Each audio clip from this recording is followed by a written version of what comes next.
AIMIM के राष्ट्रीय अध्यक्ष और हैदराबाद से सांसद अजदुद्दीन ओवैसी के खिलाफ विरोध प्रदर्शन शुरू हो गया है।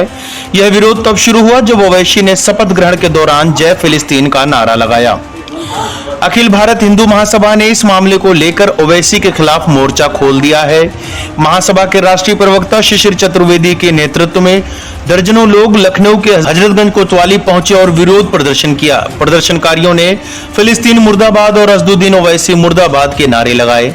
हिंदू महासभा ने हजरतगंज एसीपी अरविंद कुमार वर्मा को एप्लीकेशन देकर ओवैसी के खिलाफ एफआईआर दर्ज करने की मांग की है।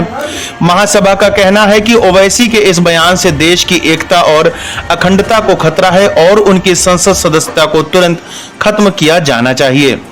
हजरतगंज कोतवाली में विरोध प्रदर्शन के दौरान कई लोग मौजूद थे और उन्होंने ओवैसी के खिलाफ सख्त कार्रवाई की मांग की।